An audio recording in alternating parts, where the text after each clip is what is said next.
when the takes get loud. One says yes, one says nah, good crowd. Stats get spun, but the eye still know. With the fourth quarter cold, we let it show. No fake love, just hoops and proof. Every week fresh, every segment tune. Pull up, post up, let the whole crew hear. NBA pick and roll, that weekly ear. Get the scoop on hoops. Get the scoop on hoops. Who's hot, who's not? We call it like we watch. Get the scoop on hoops.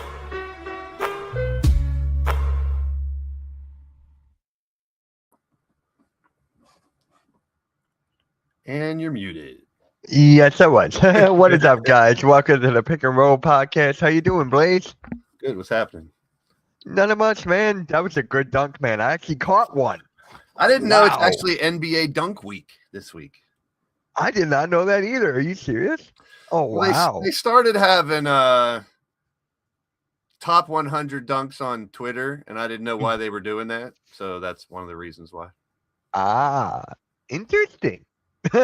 Learn something new every day. But, guys, we're here to talk some NBA, Steph Curry, Klay Thompson. We got a whole lot to get into. But, Blaze, give me your take about Dunkman last night, because that was really a good wow. It's been a lot of fun. I thought it was hilarious when Shaq got up and did his dunk first, because if you've seen the highlight of him trying to dunk not long ago in a practice facility, he got the rim, kind of rejected him. So I was like, uh-oh, he's going to try it. And then I thought, well, is he going to try to rip down the rim, which he kind of did too. So that was kind of fun. Something I didn't expect, but he's always so entertaining. I mean, Shaq, what doesn't he do? I mean, he was dominant when he played. He's an amazing businessman. He's funny. He's entertaining. He's a great rapper. I mean, everything he does seems like it touches gold. I mean, he's a great philanthropist. He's helping kids. He's always giving back to communities. I mean, he's one of my favorite of all time, very easily. I mean, I'm a big Mike Jordan guy, but he's one of my favorites of all time. And for him to do this, because everyone's so down on dunks and everything, to try to bring it back in a different way and have us look at it a little differently, I respect that. I do too, and just look at this. I was like screaming when he dunked. I was like, "Holy shit!" I was afraid he was going to end up on his back or something. I was too. I'm like, "Don't do it! Don't do it!" He's what, 54, I believe. 54 years old. 54, and it's just like him. Speaking of doing birthdays, that. it's Patrick Ewing's birthday today too. So, happy birthday, Patrick Ewing! Hey, they had on NBA today. They had a bunch of highlights of his best dunks. oh wow. Which Patrick Ewing's had some really big dunks in his time. Not a lot of people, just the powerful ones. What up, Logan? What is up? Thank you for stopping by. But yeah, how'd you like the dunkers last night, though? Well, I've watched all three, and we're getting ready for the fourth one, which McClung's in that one. So I'm sure he's going to want to do something. Oh, I can't wait for that. Because, I mean, you're seeing dunks that are normally reserved for internet dunks and stuff like that. You got people doing the scorpion dunks. What's up, Solo? Yeah. So the scorpion dunks, which are behind you, not looking at the hoop, so you're getting some of those. Ones that you don't see in a dunk competition, like bouncing the ball and then catching it and dunking it. I mean, people have gone through the legs a million times, just like this guy right here. Shout out to my boy Randy. I had to represent one of my favorite dunkers of all time. Yeah. He was there. Vince Carter was there last night. And he's a great commentator and everything too. And the double under the people don't realize how difficult it is to put the ball under your leg and dunk it. Like, these guys make it look so simple, but yeah. And this is coming from a dude who used to find the 8-foot hoops in his neighborhood and just go off on people. And I could never go under the leg and dunk, no matter how high the hoop is. To go under your leg and dunk is so difficult. We saw the best dunk. What I like about it too is they do dunk of the night. So even if you might not win, but you can still win money for dunk of the night. I love that. Last night, the dude had his fiance. I don't know if you saw the fiance dunk. Yeah. That was what I got off my seat, because it's all timing. Yeah.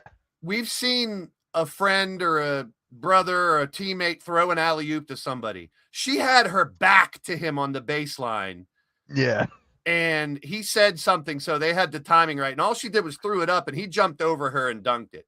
And Yeah. like, if she was off and he didn't miss it once or twice and try to get it, got it right on the first time, and it was like, that's incredible. Like, they practiced it and everything, of course, but it looked flawless. I mean, she just threw it up over her head at the perfect time, and he slammed it home. It was great. So I mean, we're learning new names. That dude's name is, I'm gonna get it right, Hiram Fetcher. Yeah. Fesher. And that was one of the most amazing dunks I've seen. So we're learning new names. We're getting new stars. These guys that aren't in the NBA that can dunk really well. We're seeing unique dunks, a lot of dunks that we haven't seen in the competition in the NBA. And we're getting realistic judging. I've talked about that the last 2 weeks. And they were all stunned by it at first. Oh, why aren't they 10s? Why aren't they 10s? I love it. Once you get 50, 50, 50, there's nowhere to go from there. Right. Mm-hmm. And so I was thinking and then they have like guys like this Darius Clark guy. He has the world record for 53-inch vertical, so he's already jumping out of the gym to do dunks as well. So the first 3 winners, there's Cam Hazard, who did the 360 tomahawk, which I saw all over the internet beforehand. But when he did it, it's showmanship. Like, they don't judge just on how good was the dunk. There's power, there's difficulty, there's finesse, there's all kinds of different variables they're judging. So I really love that too. Dylan McCarthy won the second one. Isaiah Rivera won last night. And then whoever wins stage 4, I bet he did. I bet he did. So whoever wins stage 4 is in too, but then there's 4 others. So 8 people make the finals. Next week is Group D, and then they go 2 weeks. So August 25th, right after my birthday, will be the finals, and I can't wait for it. The final is going to be crazy. Because some of these dudes are holding back dunks to hope they get to the finals to pull out something special. So I was thinking, because it's dunk week and we're talking about the dunks, maybe we should talk about our favorite dunk of all time. But then I was like, wait, that's too tough. Because then you talk about, is it in a competition? Is it in a game? There's too many for me. So I want to know, and you guys in the chat can tell me too, what was the first dunk you ever remember that got you hype about dunking? Oh, so my you can God. you can go now first, Mitch, and then I'll tell you mine. So think about when you were a kid. Putting me on the spot here. The first dunk you can think of when you were a kid that made you go, "Oh wow, I love dunks." Do I have to go with the dunk or the player? A dunk. I want a dunk that made you go, wow. I got mine. I'll tell you mine. It's kind of a surprise. And yet, Solo, Sean Kemp was one of the ones that I remembered in game, going through the lane and dunking on people's heads and stuff like that. So, I can blab while you think. Or Google, whatever go for you it. do. I'm still going. Like, it's gonna take. So, me like, guys in minute. the chat, let me know what dunk. What's the first dunk you remember that really made you go? Okay, that made you go, holy crap! I love dunks. And I think I was at this game. I think I was there. Sixers vs Clippers. Blake Griffin. Okay. I think it was DeAndre Jordan at the free throw line. Blake Griffin came and he just took it and slammed it in. I think I was there for that.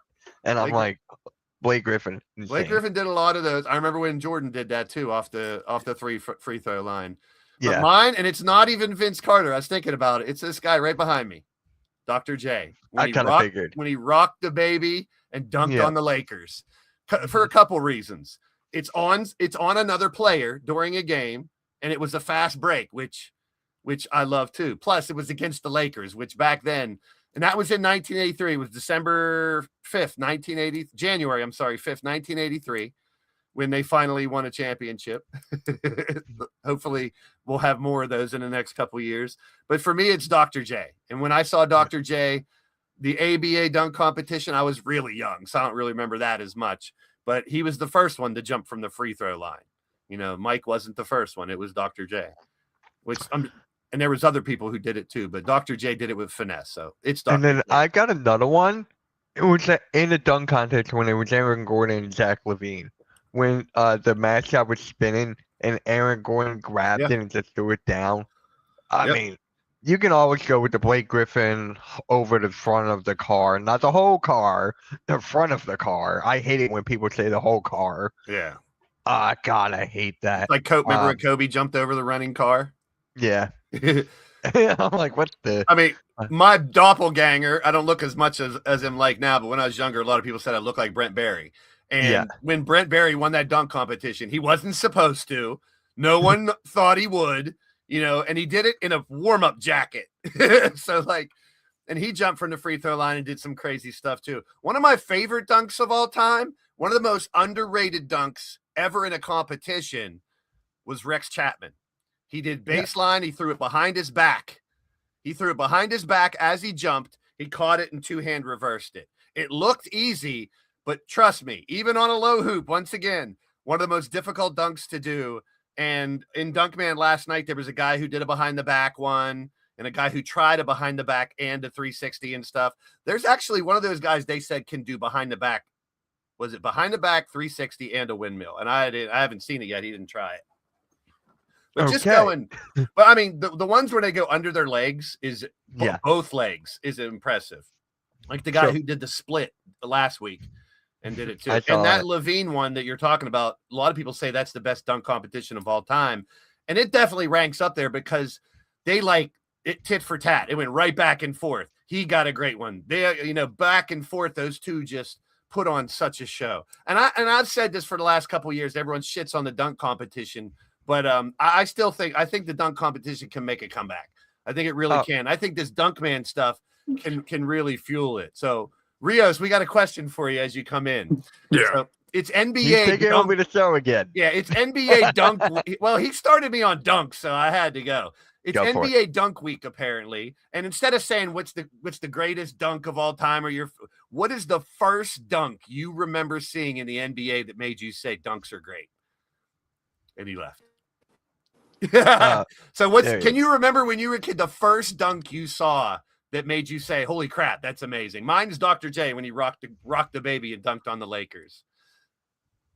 So I didn't see it live, but Jordan's dunk from the free throw line, because I saw it like in 90, 91, like on a replay. Like it was the Bulls game against someone. I can't remember who it was. They showed that replay. I'm like, oh damn, people could do that. Like that was Yeah, I mean I mean these guys are literally flying. And that's probably the best example of someone literally flying through the air to do a dunk. And we have so many examples of them, obviously Vince Carter and people like that. And I really think, and I'm hoping this Dunkman stuff, which we're seeing next week will be the final round with McClung. And then in 2 weeks after that, we get the finals, which last night, two guys who lost their group actually qualified because they give the 4 group stage winners in the final 8 and then 4 other ones. So that little Dunk Chen guy who was phenomenal, he's in the finals too. So it's going to be fun. It's just something during the off season to keep you interested in basketball too. And which then, is right around. Please, I'm going to bring this up. It kind of like during the Dunk Man when I was watching it, you have more experience watching dunk contests than me. They were going for 2 guys were going for the scorpion dunk. And they kept on going for it, even though it wouldn't go in. So I'm like, why not change it up?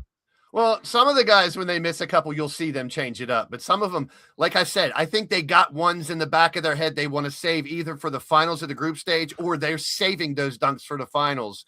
So they're like, these aren't just guys that are going up there and saying, I'll do whatever I want to on the whim like a lot of the NBA guys do. These guys have this shit planned out. This is what they do.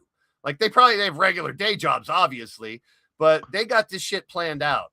And I really want it, maybe not next year, maybe the year after, to be NBA dunkers versus the Dunkman dunkers in the dunk competition at the NBA All-Star game. Because then if you're an NBA player, you don't want a non-NBA player to beat you. You know what I'm saying? I get it. I think the only thing is a lot of these guys, they fear the competition. Like they won't do it.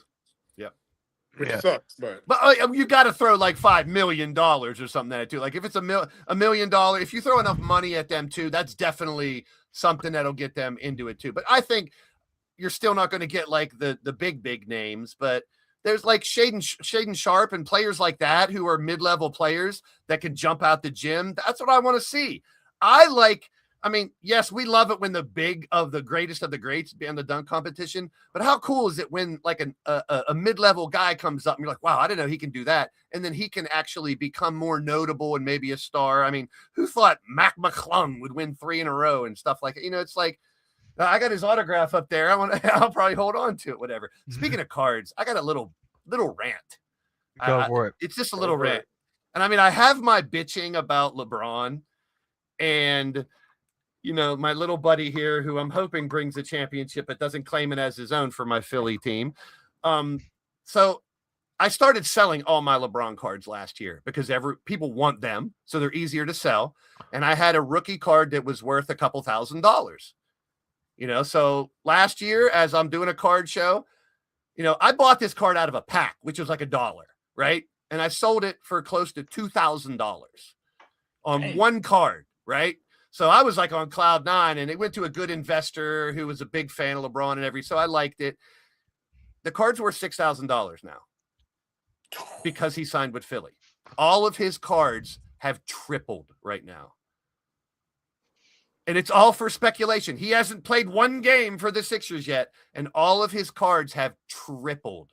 So as a collector, a lot of people would say, "Oh, I lost $4,000," but no, I won $2,000 because I bought it for basically nothing, saved it for 22 years. I had that card, and then I sold it for $2,000. So it's like it's tough pill to swallow sometimes because I got rid of almost all my LeBrons last year, but then I got another one here that was only worth a couple hundred. Now it's worth a couple thousand. But if they don't win a championship this year, it'll probably come down again. So that's the juggling act you play with collecting cards. And I was just the other day, I saw that all of his cards tripled, and it kind of pissed me off a little bit, even though he's going to the team that I root for. It's like a double-edged sword. And I have a friend, my friend Jason, I talked to, who've always wanted to be on the show, and he's always welcome to come on. He's a huge Laker fan. He was a big Magic Johnson fan, but he hated when they got LeBron. He was like, I would every year I'd be like, do you like him now? Do you like him now? He's like, no, I can't stand him. I can't stand him. Does he like him now? I haven't talked to him yet. I sent him a message the other day, and he called me late at night, and I was already sleeping. But I sent him a message going, I guess I got to cheer for him now. You don't have to anymore. Yeah, it's actually kind of interesting. I think Nikki C said this, and I kind of agree with him to an extent. The Lakers fans didn't really appreciate LeBron like, let's say, the Sixers fans do, or something like that, like the Cavs fans or the Heat fans. That's because there's about 10 players that played for the Lakers that are greater than him, that have done more for the Lakers. That's why. Yeah, they're calling him a Lakers legend. I'm like, Robert Horry has more rings with the Lakers than he does. Derek Fisher has more rings. Yeah, when you're playing against, you're going up against the legacy of Kareem and Magic and Kobe and all those guys that were there for so long and created Showtime. And then you just hop on. Like a lot of people now, you hear this, yeah, LeBron's the GOAT. He's go on another team, GOAT. And I'm like, okay. But I mean, that's the way it is nowadays. I don't like comparing eras or getting into that. I don't either. In that debate right now, but what I'd like to say, here's my criticism of LeBron. I would love him a lot more if he would come out and say, I'm the greatest now. Mike was the greatest when I grew up. I patterned my game off of him. He's the greatest back then. I'm the greatest now. Like, I think I would give him a little more leeway if he would come at it like that and saying, I'm the king, I'm the GOAT, I'm the greatest. No one can tell me not. Like, I think he knows that Michael's the greatest, or else, I mean, to me, there would be no LeBron if there was no Michael. The guy patterned his game off of him. He loved him. That was his boy. So it's like, I think they did know what they had. They did. I heard that earlier today on NBA. They said that on NBA today. NBA today? Today. You feel That's Kobe is the what? Oh. Yeah, and that's everyone, that it's subjective. The word greatest of all time is completely subjective. You ask someone who the football greatest of all time is, you might get 20 different answers. I have to go with Tom Brady because he's Michigan. And then I always complain. I always say you can't be the greatest of all time because all time's not over. All time never ends. Exactly. So who's to say someone's not going to be greater later? So I mean, it's just your opinion, and everyone's allowed to like whoever they like. Yeah. I mean, I really think that some people will love Kobe if you grew up with Kobe. Some people will love Magic or Bird if you grew up with them. I was a Dr. J guy. He's my greatest. He's the one that got me hooked on basketball.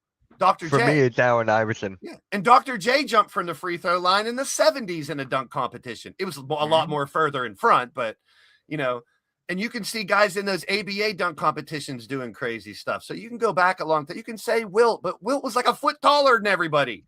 And he was like really close to the rim. So, but we talked about Shaq earlier. Like he's one of my favorite all-time dunkers. Shaq, Vince, MJ. That's why I didn't want to ask you guys, tell me your favorite dunk of all time, because I have like 30 of them. I can't name one, but I wanted to know, like, what one dunk when you were young made you think, wow, this is incredible. And to me, it's Rock the Baby because it was a fast break and it was on someone's head. So I have a quick question. Rio, who got you into basketball? I was just curious because I know it was like Dr. J for Blaze, me, AI. Who's for you? No, for me it was Jordan. Because the first game I ever watched before, I really knew anything about basketball was the Bulls game. It was the only game on TV. That was, and I saw that was my first real experience with basketball. Seeing that Jordan dunk from the free throw line. Oh, I wow! can't remember what game it was. Like in 1990, and then I learned more about the game, and I learned, hey, we have a team here in Houston. Yep. Okay, yeah. And then you win a couple championships. That has to help too. Yeah, I have to wait too long being a fan of the team to see, 2 championships. And then 30 plus years, here we are. I mean, that goes for any sport, any city. Like Pittsburgh was not a hockey town at all until Mario brought a couple championships here. And then everybody's rollerblading and ice skating around Pittsburgh.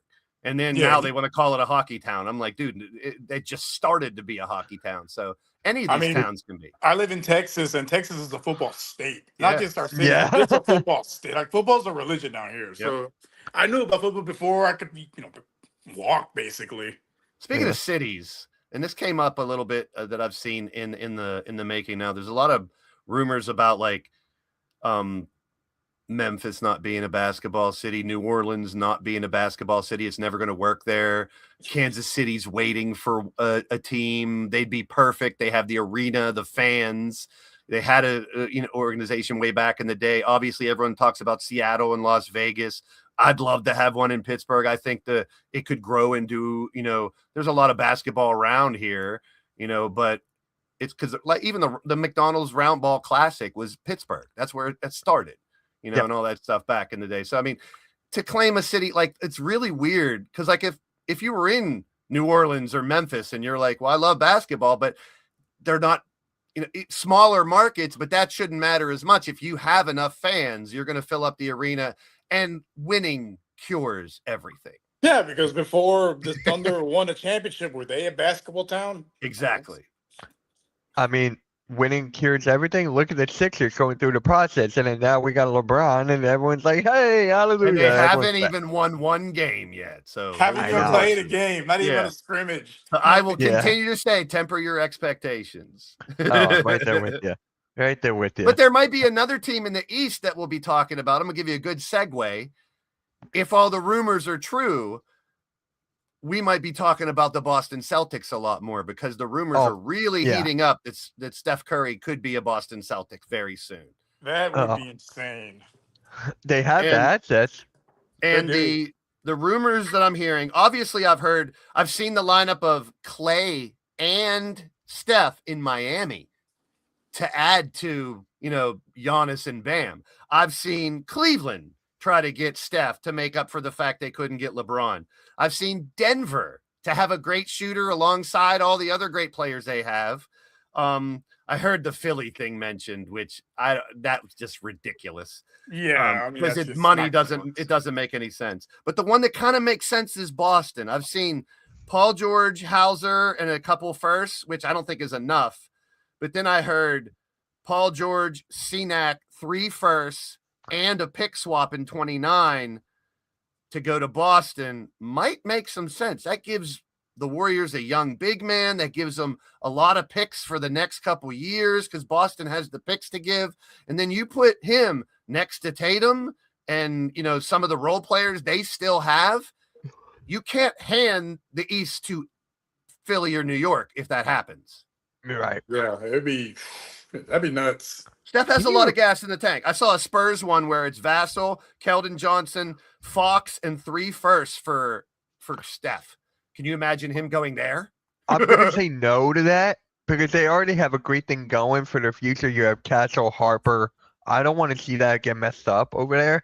So Curry has what? How many years left? But 2, if that 3? trade would go, though, you take Fox out of the picture. He's gone. You bring Steph in. You still have Harper as your point guard. Then you have Steph and Castle.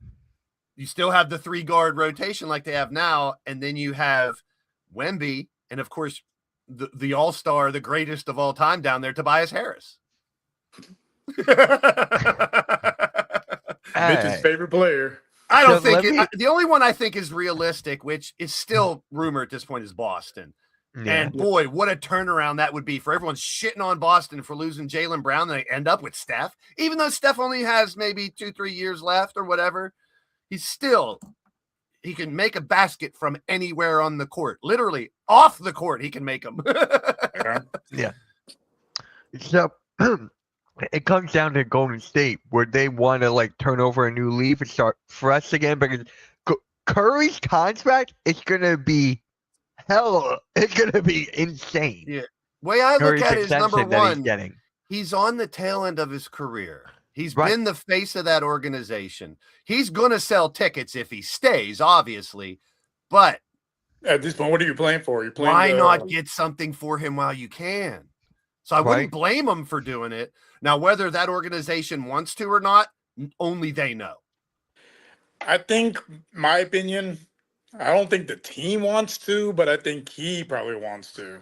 And if you look at the rest of the team, Butler, Horford, Draymond, they're all old.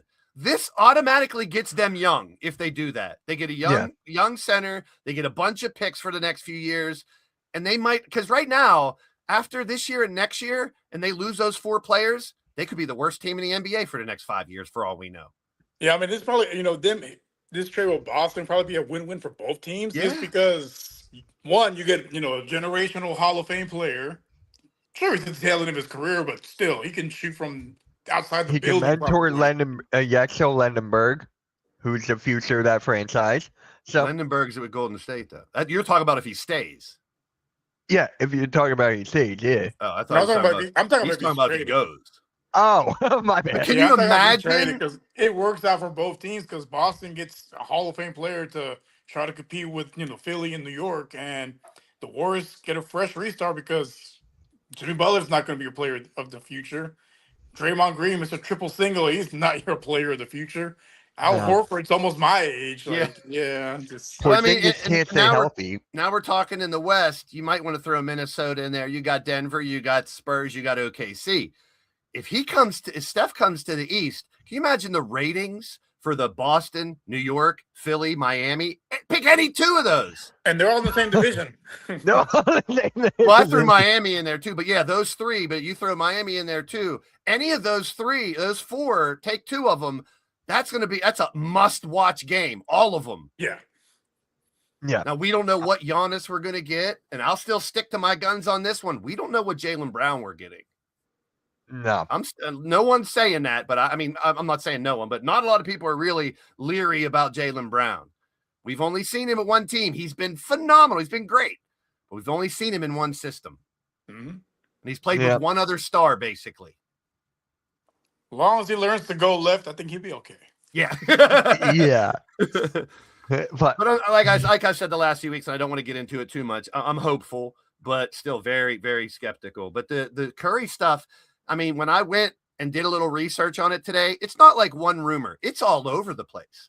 Like, there's literally says that Boston has reached out. They have proof. Boston has reached out to try to make this deal work. The whole question is whether Golden State really wants to. I mean, throwing 3. The saying goes, when there's smoke, there's fire. Yeah, and if you're throwing 3 first, I know we could talk about the Desmond Baines and the Walker Kessler crazy deals and all that, but you're talking 3 first, a swap of another one, a really good player, and PG still got some in him. I mean, he doesn't have to play the whole year, but remember, Mitch, last year, whenever he started playing really good and we were both kind of eating our words for a little bit. Yeah. Like, wow, Paul George still got it. Yeah. He's still got it, but I'm more mad at Morey for that. He's not going to be scoring 30 points a game all year or anything. But here's the other thing we're not thinking about. Golden State, look what Dallas did when they got rid of Luka. Golden State would be on fire if they lost Steph Curry. Like their fans would be pissed. Like, why wouldn't you just stay, finish your last few years? You could be one of those loyalty guys that never left. But I wouldn't blame him going if they went to him and said, Steph, we're going to try to make this work. Are you up for it? I wouldn't blame him saying, well, I think I got a better chance of winning a championship over there. Let me ask you guys this. This all goes back to your guy LeBron. Like, the decision changed the whole landscape as far as the NBA goes, as far as like player loyalty. There is no player loyalty anymore. Nah. None. So and everyone wants to win a championship. Don't get me wrong, but I think ring chasing is a dumb saying. I think it's stupid. I get what it technically is, but to call someone a ring chaser, I'd be like, duh. That's what we're here for, to win a ring. Of course I'm going to chase a ring. That's like, what do they call quarterbacks? A game manager, and they say that's a bad thing. Like, that's the first thing I want in my quarterback is to be able to manage the game. yeah. So let me ask you guys this. 2 questions. 1, is Steph Curry a top 10 player in the league right now? 2, is Curry more about the money or the rings? That's what it comes down to. Is it more about the money or the rings? Good. Rios, you can go Good first on question. this. So top 10 right now? No. I think there is just a lot of talent in the NBA. He's not top 10, especially because he's not a two-way player. Right. But Good point. best shooter, absolutely, without a doubt. Will he, turn your team into a contender? Absolutely. His shooting ability, his leadership. We've seen his leadership. The USA won gold because of Steph Curry at the last Olympics. Agreed. No one else. Steph Curry took over that Glue. championship game, and they win the game because of Steph Curry. So he can take over a game still, even though he's not per se a top 10 player currently in the NBA. Now, part 2 of the question. Yeah. I don't think he's about the money. I think he wants to win another ring. Because if he wins one more over LeBron, you can, without a doubt, say this is Steph Curry's era, not LeBron's. Yeah. Good point. I think the biggest thing with Steph is he's likable. He's marketable. He's like, there's not a lot of people out there be like, I fucking hate Steph Curry. Unless I was one of those for years because he was beating the team every year. I was just going to say, unless it's because he's, shot all over your team and he's scored 40s, hitting shots out of nowhere. He got his little shimmy. He has his swagger, but he's not like a hateable personality. I guess I'm getting like, on the court. Like, you're going to hate him if he destroys you. He seems like a stand-up dude off the court. And especially putting with his wife, that man's a saint. Of course. There's not a lot to hate about the guy. And he changed the game. I mean, he literally changed the game. Yeah. And a lot of people can argue, and I might be with you, he changed the game more than LeBron did. LeBron was great for a long time, but the game is now a lot about three-point shooting, and that's mainly because of Steph. And Steph didn't have tons of hype coming out of college. He was good. They were like, oh, he's a good shooter. But no one expected him to be the greatest shooter of all time. Because you can train to be a great shooter. You can't train yourself to be 6'9" and 270 pounds. It's just not possible. And you can show me videos of people making 100 in a row in practice and all that. He's doing it in people's faces, not watching the ball go in. Yeah, he's incredible. And I think, like Rio said, he was the glue that brought that Olympic team together. Absolutely. Oh, yeah. 1,000%. So, because I would have thrown my TV out the window if I saw Wemby beat the Team USA in the gold medal game. I would have lost it. Yeah. For 2 reasons. 1, I'm a proud American, and 2, I hate Wemby. I do think he's in it for a championship more than money. He just signed for that shoe deal overseas for like 50 billion, gazillion, trillion. He doesn't need money, Yeah, his pockets ain't hurt. I think with him, it's about legacy and hardware.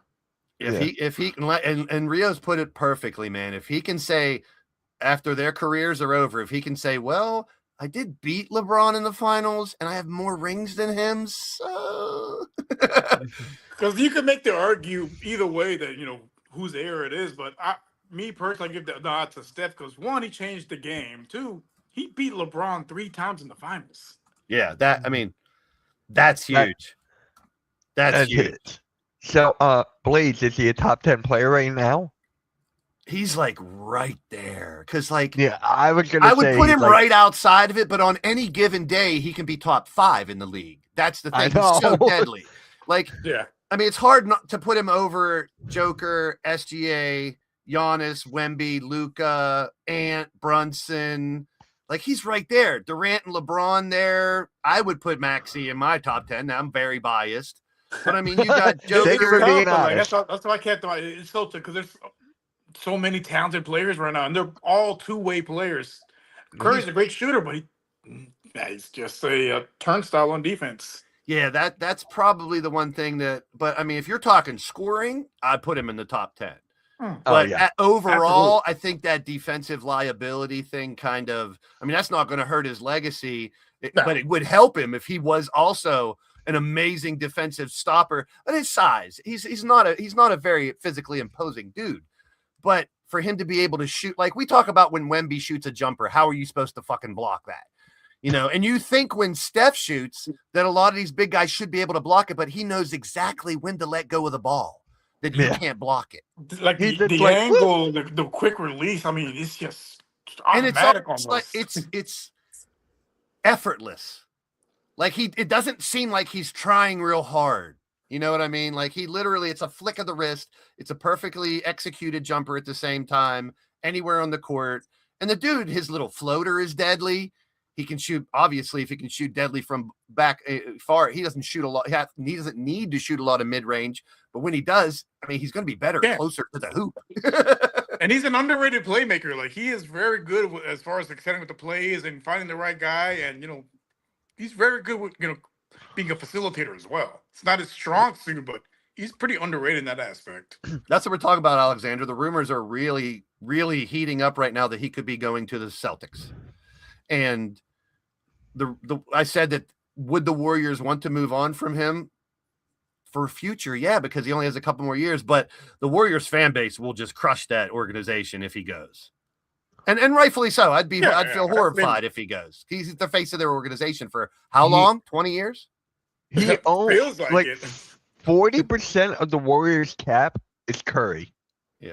So they're kind of like they made no moves in the offseason. That's the only reason why, because of Curry. And Draymond now, took if they 1 do year, that, whatever. If they do this, that all goes away, and they are now one of the biggest winners in the offseason, Celtics, for doing it.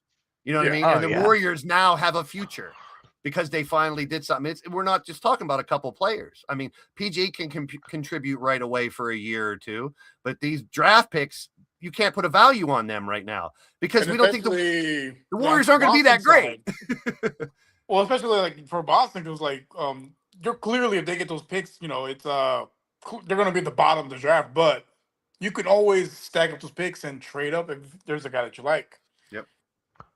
Yeah. It's very intriguing. Like I didn't realize. I mean, coming into yesterday when we were talking about what to talk about today, I thought this Curry conversation, it's just dumb. He's not going anywhere. But then I did some research and say, man, like Rio said, there's a lot of smoke about this right now. And it does make sense for both organizations right now. We need, One's the looking Warriors to the need it, present, but one's for the future. Yep.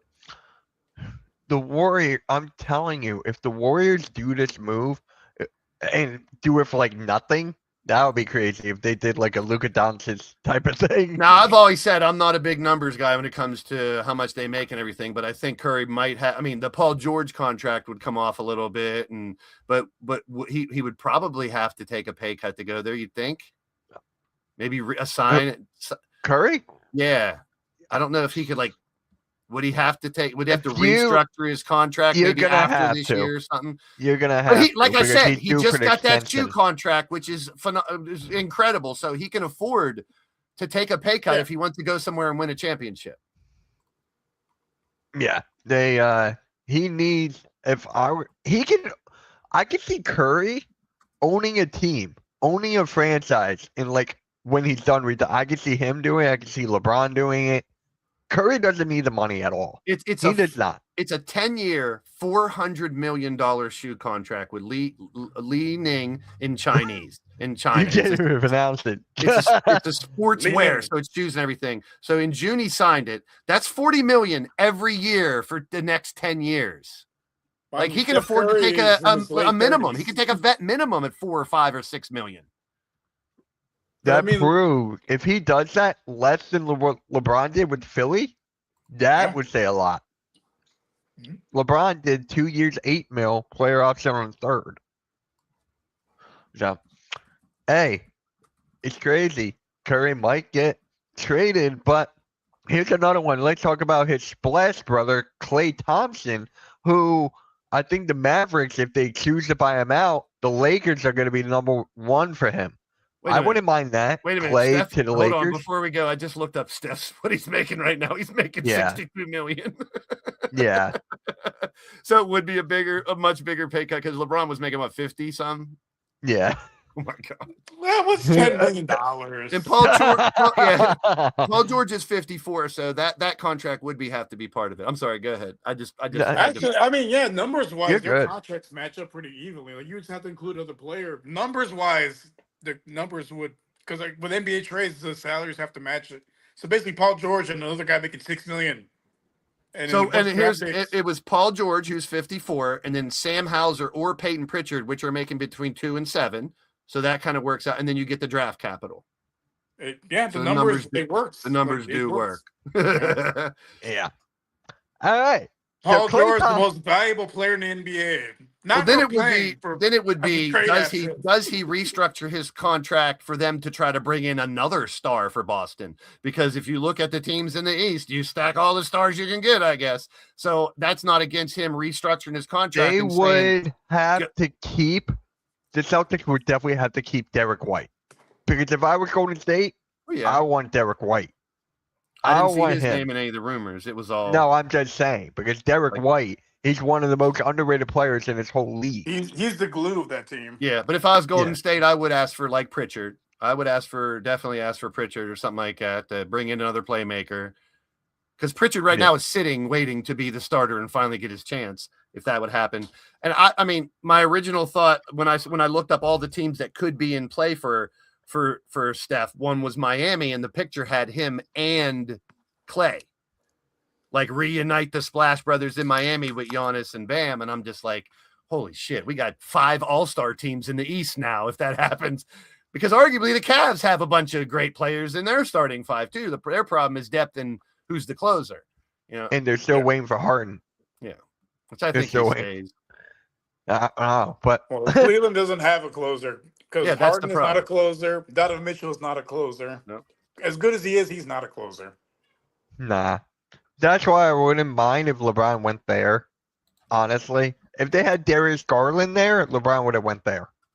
LeBron would have went there if Darius Garland was there. So, all right. Can we talk about Klay Thompson now? Possibly going to the Lakers. Because honestly, I would not mind that. That would be a perfect thing for Yeah, his dad Luka. played there. That makes the most sense. yeah. Please.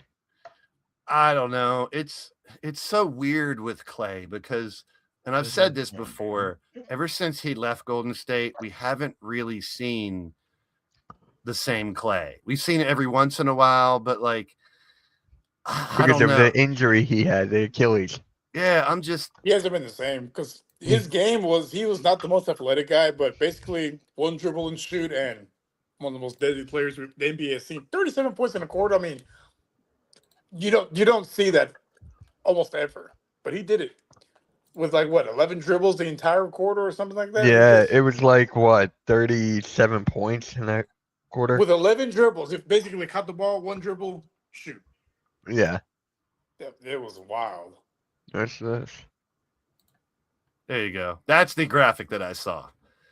Oh, So you I got- saw this too. Yeah, you got the Spurs, which I just talked about. Then you got the Heat with Klay. Then you got the Boston one we were just talking about, which, I mean, you still got your Derek White. I don't know why Hugo Gonzalez is going to be a starter. Yeah. And then you got that detriment at your center. So it makes Boston better. But if I was Boston and you can get him to come over and take a pay cut, I don't think that's not really a super team. It's him and Tatum. Derek White's a role player. Hugo's a role player. Robinson's a Derek role White is honestly the best role player. One of the best role players in but the I'm whole just damn saying, league. Derek White's not dropping 40 ever. He's not What? leading the team, but he's a glue player. You know what I mean? It's like it would be Why Steph would and it? Tatum's team, where on these other teams, it's more than just Steph and one other person. Yeah. And I think Derek the White, Cleveland- you want to know what his career high was? 40. 41. Yeah, okay. There you go. And Mitchell Abrams in the chat, that's the first thing I said too, until I started looking into it and seeing all kinds of rumors about it. And the fact that Boston has reached out doesn't mean he's going to leave. It's up to the organization whether he wants to say, yes, it's time for me to move on, and whether Golden State says, okay, we're willing to move you, which is big question marks right now. Yeah. But I still think you can take that down. I still think the Boston one's the most realistic one. Oh, yeah. Okay. I get That's definitely see salary to that. match. They have the draft capital to make it work. I still think you can't count out Clay going to Miami, even the way it is now. No. It goes the Lakers and Miami for me. Yeah, because I mean, I think he can still be Or beneficial. the Sixers. Why not? No. Add another Sure. one. A role player. Add another one. Oh, God. I'm kidding. But, yeah, Clay, Hall of Famer for sure, but I don't know where team he will go to. Speaking of teams, which one is the most under the most pressure this season if you had to pick one? We're going to try not to go Philly. Sixers. It's Try not Philly. to go Sixers. It's Philly. It's Philly by a as an mile. outsider, it's Philly because you had Jalen Brown now. Since you had LeBron, you already have Maxey and Embiid, and you lose in the first or second round. Oh, Okay, yeah. if you take Philly out, I'm saying the Spurs, because the Spurs, if they don't get back to the finals and win, a lot of people are going to say it's a failure because they were right there last year. Well, look, we've seen teams make it to the finals and not make it back the following year. Like I said, making it to the finals with a young team is no guarantee. We saw that True. with Thunder when they had Durant, Westbrook, and Harden. They never made it back until this recent iteration of the Thunder. But making it as a young team is no guarantee you're going to make it again. Very true. So, I mean, in the West, if it's not Oklahoma City and San Antonio in the West Finals, I'd be surprised. There's a lot of great teams over there, but it just seems like those two teams should be. You got to put Denver in that conversation. With There's Jokic, only two you teams gotta that could put be him. in the finals. No, I'm just That's what I'm saying it could be saying. If any those one of two those, aren't. any two of those three. That's what I meant. But I don't know. I think Denver still they got Jokic, but I don't think. I don't got know. another one that's under the most pressure. You were going to say No one's- Minnesota because you got LaMelo Ball. It's not Minnesota. Stop. It's actually Indiana. Think about it. If Halliburton, I don't think they have play- any pressure because They they have suck. zero last No, I think year. they do. I think they do because of the expectations they have. All they gotta do Halliburton, is if make he the does not postseason. return to that former form, right? If he doesn't return to that former form, and then they get these players and it doesn't work well, it all goes on Halliburton's shoulders. So I think it's okay. Not just the Pacers, it's Yeah, I just- Halliburton. If you talk about player, then yeah, it could be Then Halliburton. it's Halliburton. But Then as it's- far as the Patriots, you could look at it both ways. Yes, that's true, but also they were shit last year without him. So if they make it to the postseason, that's a huge success based on That is a post what success, last- yes. But They just it have to make goes the playoffs. on Halliburton's legs. But then again, he's coming off an Achilles injury, and how much pressure can he really have? I don't really see that because he's coming off an injury. He hasn't played an entire year. Yeah. I mean, they were in the the obvious finals. one- They were in the finals 2 years ago. the obvious one could be New York, the Knicks. New They're the York. I was champs. trying to stay away from that because They're the champs, so they got a it's lot of pressure always on them. it's always the champs. Whoever wins the And championship, they Well, got the most mainly pressure. because their core 8 are still there. They didn't lose any of Yes. their top Yeah. 8 players. You know what I mean? Like if they would have lost one or had to get rid of OG or something like that, then maybe less. But they're expected. I mean, I don't give a shit what people want to say about Philly on paper. The Knicks are the ones to beat in the East. They're the Oh, champs. yeah. I think it just Yeah. depends where if the Knicks don't repeat where they lose. If they lose in the Eastern Conference Finals, Yeah. it's tough to Good repeat. point. But if they lose in the first round, then New York media is going to eat them alive. If they lose in the first And round. I hate to say this because you know how I feel about injuries. But you talk about any of these teams, if Wemby's out for the season, if Brunson's out for the season, if Joker's out for the season, if SGA's out for the season, that changes everything. And I hate to put it on that, but every year it seems like some major star goes down and it affects the whole franchise. It's just a fact. It's just what happens. I hate it because I'd love to see the whole league stay completely healthy for a whole year and the level of competition would be phenomenal. But someone's getting hurt. It's just fact of life, and it sucks.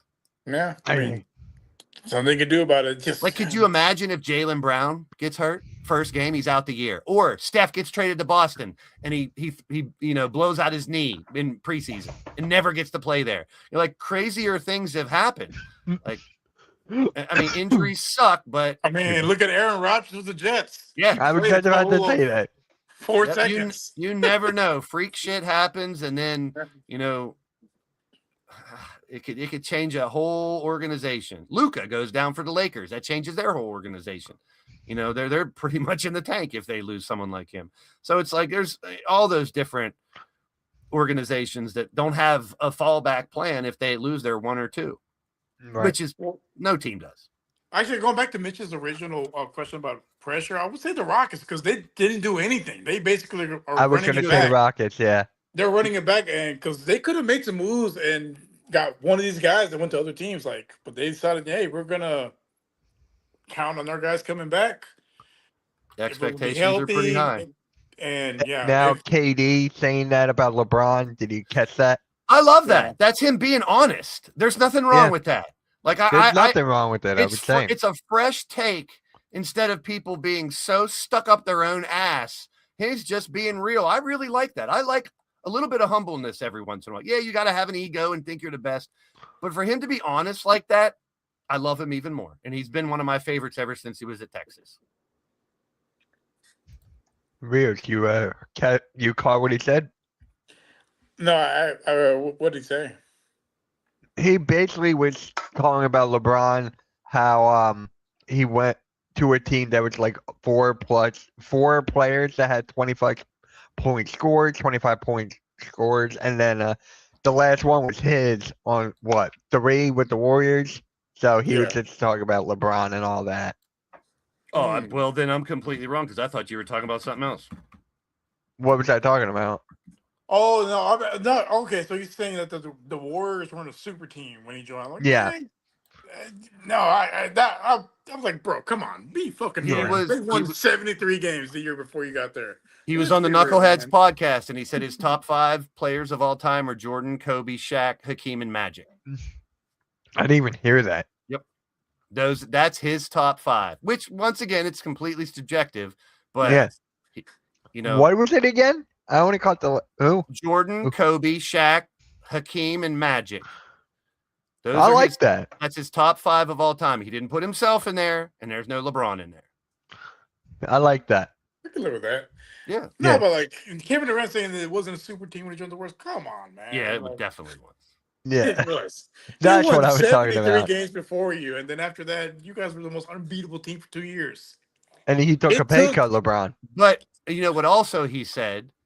He said that this, on paper, this Philly team is better than his stacked Golden State team. Yeah. On paper. Yeah. He's saying, and that's him being honest again. Instead of saying, yeah, my team was the best on, we proved that we did it on the court. He's totally taking on court off and just saying, if you look at the 2 lineups.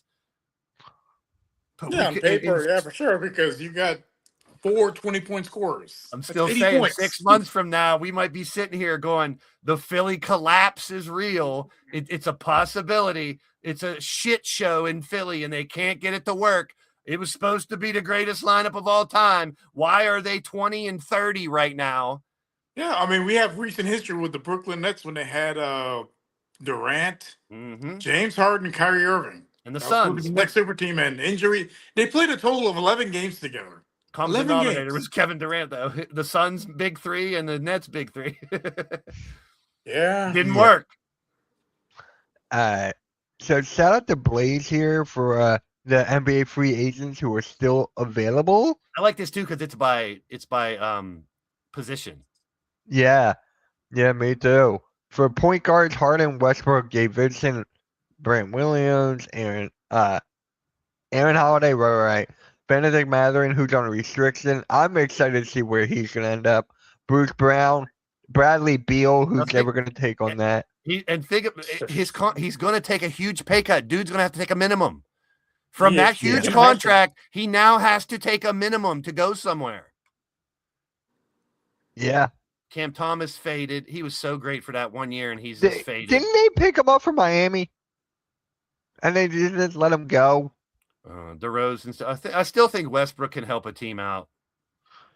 I still think Kuminga can be a superstar. Can Nicholas Batum just retire already? I think the Lakers are trying to get Peyton Watson. I wouldn't mind that. Doran's asking for too much money. He'll probably stay. And then Nick Richards, I've heard like the bull. Wait, I've heard the Sixers for him. But yeah, those are all of them. Like Bradley Beal, damn. He was never that good, in my opinion. I'm sorry. You think he was? I never liked him. He was never a super team. He was never a superstar. He was a good player, great shooter, but he was never. He was never even close to an elite player, in my opinion. Oh wow. He was only good with John Wall. That was it. Well, John Wall can make a lot of players good. Look at the college team he had in Kentucky, and then he did it for a couple years. John Wall made a lot of players better. He could be not anywhere close to like a Derrick Rose, but John Wall's a big what if. That dude had so much skill, man. Playmaker, just showman. He was so flashy. He made everybody else look good. He passing, shooting. I love that guy's game, and shit happens. And then nothing's guaranteed. Nothing's guaranteed. He had that dance too that went viral. John Wall. But yeah, Bradley Beal. It sucks. Injuries ruined his career. I mean, Bradley Beal's like the 10th name on that list that I give a shit about. Like Mathurin, Westbrook, Bruce Brown. There's a lot of players on that list. I liked Beal. There's so many in that list that can help a team. I don't think Bradley Beal helps anybody. Oh, no. He's like one of those guys where you just put on a bench and be like, here, you're getting paid. Not even I wouldn't even want him in my organization. He hasn't proved anything. He's proved a decline. Yeah. Just a constant decline. And I'm not saying he's not good. I'm just saying he hasn't lived up to his potential. Not even close. You get paid that much, and that team never works out. You never when's the last time on this podcast every Wednesday for the past 3 years, besides when he signed with the Suns, have we talked about Bradley Beal? Never. No. Not once. Not in the positive light. Nope. We've never talked about, man, what a game Bradley Beal has, or man, he's going to be an all-star starter. Nothing. Nope. With a contract and expectations like he had, we should have talked about him a lot, and we didn't, and there's a reason. Yeah. He sucks. He's ass. Let's put it that way. Well, Rio says I saw this. The Rockets have waived guard J.D. Davidson. Who? Yeah, who? Breaking news. Yep. You could thank Michael Scott. It would be amazing if next Wednesday we're talking about Steph being traded, though. But I also wouldn't be surprised if he stays, if he comes out and says, and there's no wrong answer for him. If he comes out and says, I'm a Warrior and I'm staying here, I'm going to retire here. That's phenomenal. I would never. Like with him, it's different because he's never left. He's never demanded, anything. It's just saying. Like I said, he's such a likable personality. Whichever choice he makes, it seems like it's going to make sense and it's going to be okay either way. If he stays, you make one last run with all those veterans, and they'll still be good because he can change any game with his shooting. He's on and he's dropping dimes left and right. You could win that game pretty much most of the time. So he can put that team in contention against, and I'll say anybody. I'll say any team, and that includes New York, OKC. He can compete with any team because you have Steph. He is probably, I'd say, I don't know. Where would you put him all time? Top 25? 50 definitely. I'm putting him Curry? I would say top 15. Top 15 for sure. You know what kind of bothers me though? People have him as the greatest point guard of all time.